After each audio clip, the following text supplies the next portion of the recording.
piece of furniture here, and you label that.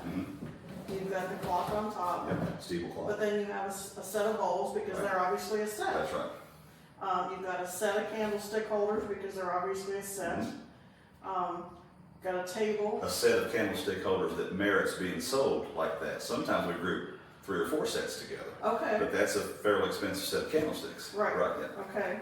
Now you've got dishes over there, and then you have dishes there, and they're all set. That's right. Okay. So that's pretty obvious. Here's a prime example of why you hire somebody that knows what they're looking at, because these colored nested Pyrex bowls are hot. Yes. They are. very hot. Much hotter than China Yes. and, you know, turkey platters and things like that. And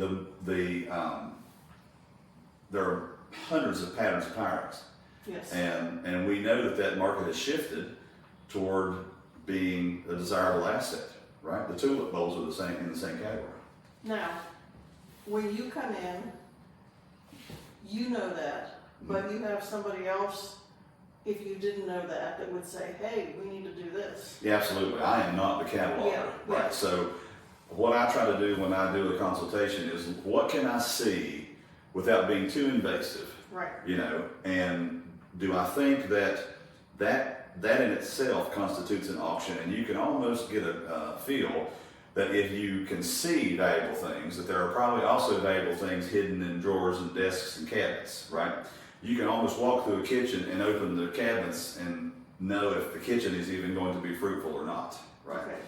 But yes, and so our cataloging staff knows these very same things, and you learn this by on-the-job training and working with senior, you know, members of our staff that have been doing this for a while. There is no class for this. Right. Right. Yeah.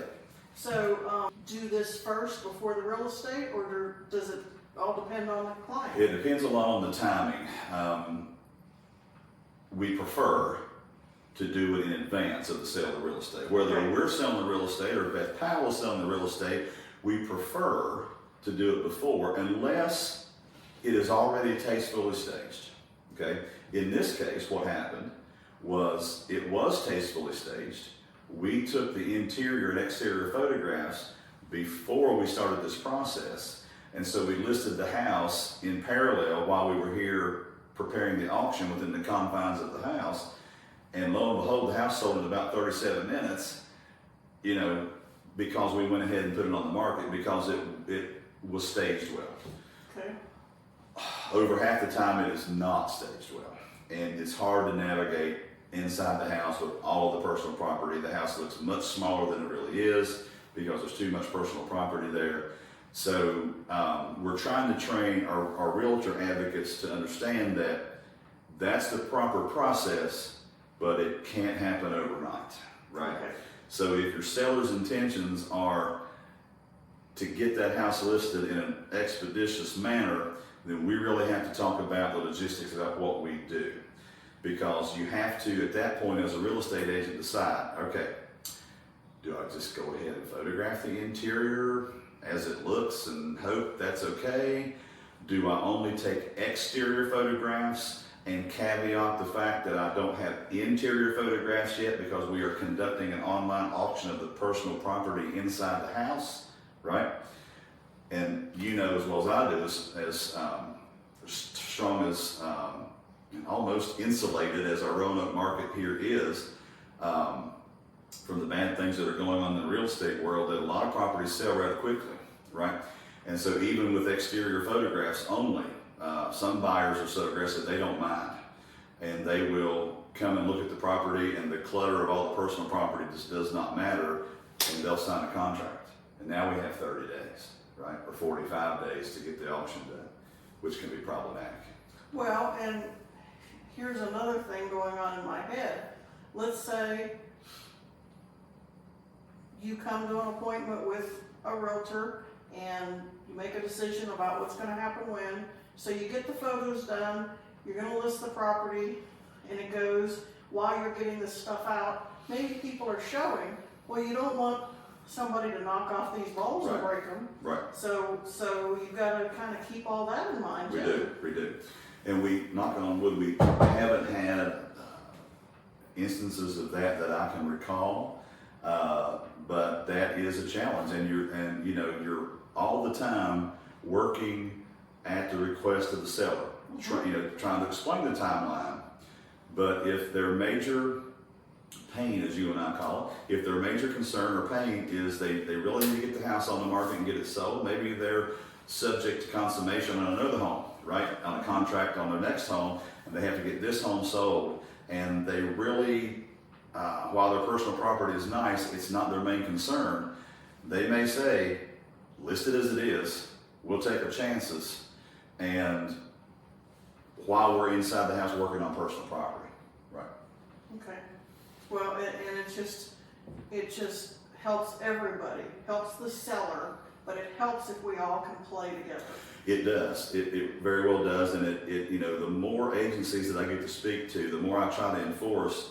Unfortunately, it's not throw it in the front yard and get it over with in a day anymore. Which is, we have a fiduciary responsibility as real estate agents, not only to do the proper thing and sell the house for an appropriate price, but if you are advising and referring that client to agents that can help them sell their personal property, that's a fiduciary responsibility too. There might be a piece in that house that's worth a down payment on the next one, right? We sold a set of cabinets for a family in Richmond a few years ago for $135,000. That's a down payment on $1 million home almost, right?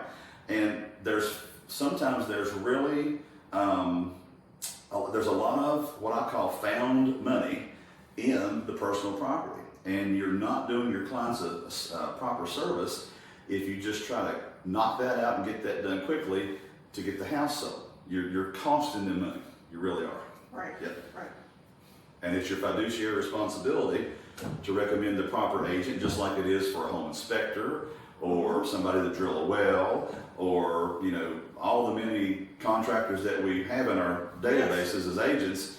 It's your responsibility to find and refer somebody to put their personal property in the proper format, unfortunately within a very condensed time frame, right? Back to marketplace.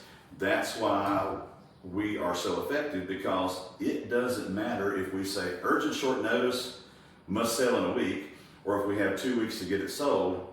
We have eyeballs on it as soon as it goes online, right? Before we ever do any fee-based marketing like Facebook or some of the national platforms that we subscribe to that promote our auctions, we just have built-in buyers. And we have almost 30,000 people on our email list, right? So it's a balancing act, and we try to work in tandem with real estate agents and sellers to craft proper timing and to manage risk. Okay.